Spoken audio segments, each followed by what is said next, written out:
down. Mic check, mic check. What's kicking, family? You've checked in so I can click in with you.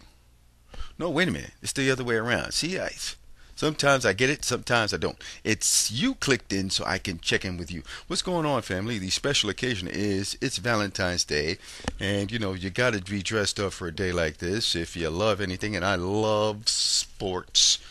And as such, you should see, the other stuff online that I have done. But what I want to kick today is A-Rod and the names. As you've already heard, there are 103 names that was associated with A-Rod. It was sealed, anonymous.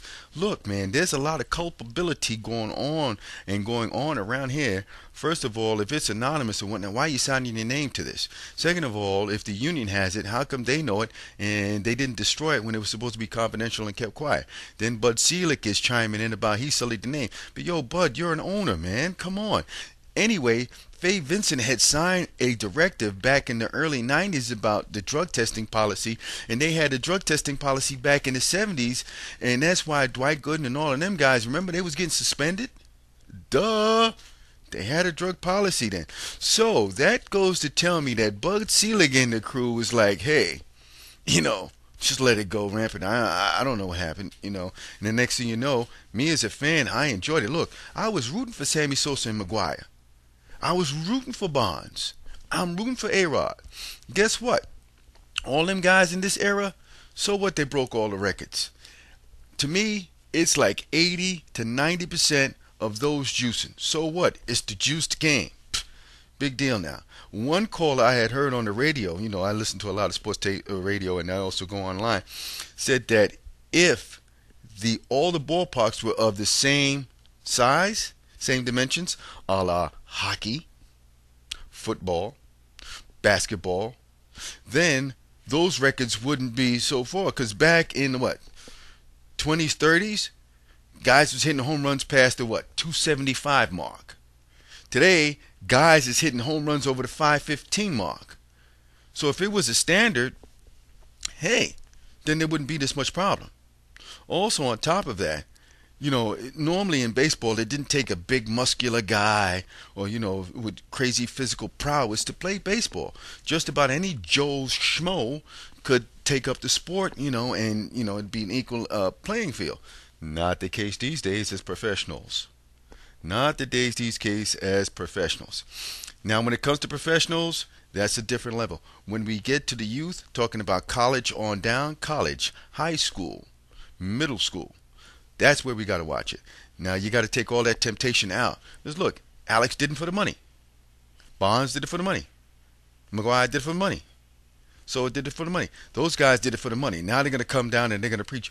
Look, a lot of times, the best deterrent to such matters as that is like when you get a burglar or when they do the scared straight thing, is that, they have those who have been on that other side try to teach those the morals and the stuff that really can bring you down. You know what I'm saying? Somebody who's been in the fire, letting you know all the perils about it. So, hey, some of these kids are going to go like, look, you did what? And you got so many, so what, you said that. If I get my chance, I got to make some money too because I'm coming from whatever. That could be another mentality. But please, please, please, we got to let them know long-term health. Come on. There's so many natural athletes out there. It's ridiculous. I heard also on one of those comments is that there was a survey taken of Olympic athletes, and they said, if you know and now that if indeed you would take these performance-enhancing drugs, that you would be dead by the age of 50, would you do that in order to get the gold medal? And they said a good majority of them would. And on that note, I'm going to watch baseball this year and enjoy the game. Understanding that, everybody's under suspicion of juicing. So to me, everybody's juicing, so it's a level playing field. And I'm just going to enjoy the game. And for you those folks out there who have kids who are hurt by this A-Rod thing, come on, talk to them, explain it to them. These kids today are very, very bright. And they can understand, and I know you parents out there do a good thing talking about it. And what about the youth out there? What do y'all have to say? How do y'all feel about this? How does this affect you going forward? And how you look at it? Johnny Damon said on a radio interview here in New York, on the radio at age 13, he was offered steroids. while he was playing baseball coming up. All right? Something to think about. This is Mr. Batch. I'm out of here. Peace.